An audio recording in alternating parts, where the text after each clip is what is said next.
ఎక్కువగా పూజించబడే దేవుళ్లలో ఆంజనేయ స్వామి ఒకరు. ఆంజనేయ స్వామిని భక్తి శ్రద్ధలతో పూజిస్తే జీవితంలో ఉన్న కష్టాలన్నీ తొలగిపోతాయి. తన భక్తుల కోరికను తీరుస్తూ కొండంత అండగా, ధైర్యాన్ని ప్రతీకగా ఆంజనేయ స్వామిని పూజిస్తారు. ఆంజనేయ స్వామి బ్రహ్మచర్యుడు కాబట్టి హనుమంతుని ఆలయాలకు వెళ్ళినప్పుడు పొరపాటున కూడా కొన్ని తప్పులను చేయకూడదు. మనం తెలియక చేసే కొన్ని తప్పులు మన ఇంటికి దరిద్రాన్ని తెచ్చి పెడతాయి. కాబట్టి హనుమంతుని ఆలయానికి వెళ్ళేటప్పుడు ఎలాంటి నియమాలు పాటించాలో ఇప్పుడు తెలుసుకుందాం. మనలో చాలా మంది దేవాలయాలకు వెళ్ళినప్పుడు దేవుని విగ్రహాలను ముట్టుకొని నమస్కారం చేస్తారు. కానీ హనుమంతుని ఆలయాలకు వెళ్ళినప్పుడు మాత్రం ఎట్టి పరిస్థితుల్లోనూ ఆంజనేయ స్వామి విగ్రహాన్ని ముట్టుకోకూడదు. మరీ ముఖ్యంగా పెళ్ళైన ఆడవారు పొరపాటున కూడా ఆంజనేయ స్వామిని తాకకూడదు. హనుమంతుడు బ్రహ్మచర్యుడు కాబట్టి ఎట్టి పరిస్థితుల్లోనూ పెళ్ళైన ఆడవారు ఆంజనేయ స్వామి విగ్రహాన్ని ముట్టుకోకూడదు. వేద మంత్రాలతో ప్రతిష్ఠించిన దైవ విగ్రహాలను ముట్టుకుంటే దేవతా విగ్రహాలు అపవిత్రం అవుతాయట.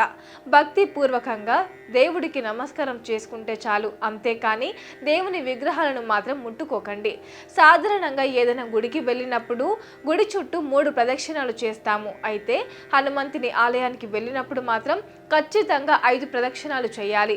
పొరపాటున కూడా 3 ప్రదక్షిణాలు చేయకూడదు. ఇలా ప్రదక్షిణలు చేసే సమయంలో జై శ్రీరామ్ జై హనుమాన్ అనే మంత్రాన్ని చదువుతూ ప్రదక్షిణలు చేస్తే మీ మనసులోని కోరికలు తప్పక నెరవేరుతాయి.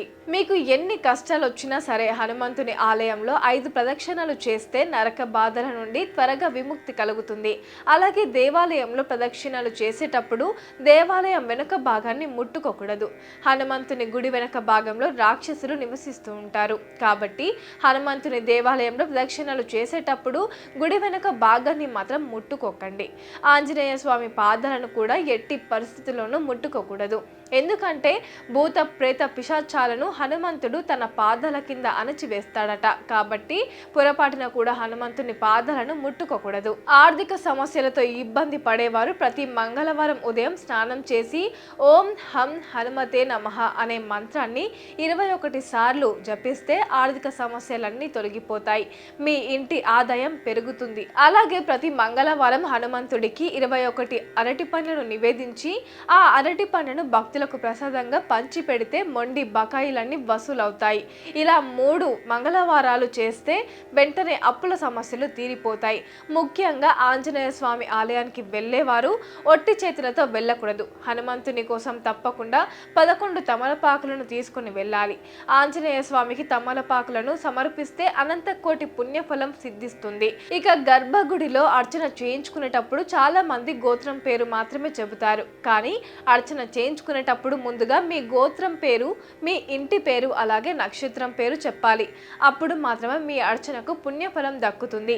ప్రతి మంగళవారం హనుమాన్ చాలీసాను చదివితే మీ ఇంటికి అఖండ రాజయోగం కలుగుతుంది. మీ ఇల్లంతా అష్టైశ్వర్యాలతో నిండిపోతుంది. తీరని కష్టాలతో ఇబ్బంది పడేవారు ఒక 40 రోజుల పాటు హనుమాన్ చాలీసాను చదవండి. మీ జీవితంలో ఉన్న కష్టాలన్నీ తొలగిపోతాయి. మీ కుటుంబానికి సిరి సంపదలు చేకూరుతాయి.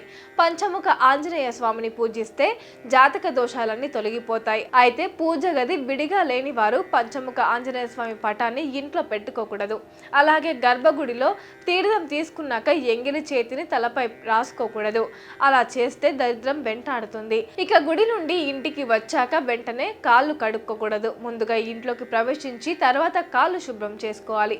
ప్రతి ఒక్కరికి సొంతింటి కల ఉంటుంది. మీ ఇంటి ఆదాయం రెట్టింపు కావాలన్నా, మీ సొంతింటి కల త్వరగా నెరవేరాలన్నా ప్రతి మంగళవారం హనుమంతుని ఆలయానికి వెళ్ళి హనుమంతునికి ఇష్టమైన వడమాలను సమర్పిస్తే మీ సొంతింటి కల త్వరగా నెరవేరుతుంది.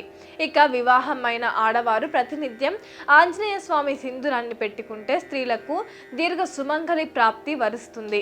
ఆంజనేయ స్వామి దేవాలయానికి వెళ్లే ముందు తప్పనిసరిగా తలస్నానం చేసి ఎరుపు రంగు వస్త్రాలను ధరించి సింధూరం పెట్టుకొని దేవాలయానికి వెళ్ళాలి. దేవాలయానికి చేరుకోగానే ముందుగా కాళ్ళు శుభ్రం చేసుకొని దేవాలయం గోపురానికి నమస్కారం చేసుకోవాలి. ముందుగా ధ్వజస్తంభం చుట్టూ ప్రదక్షిణలు చేయాలి.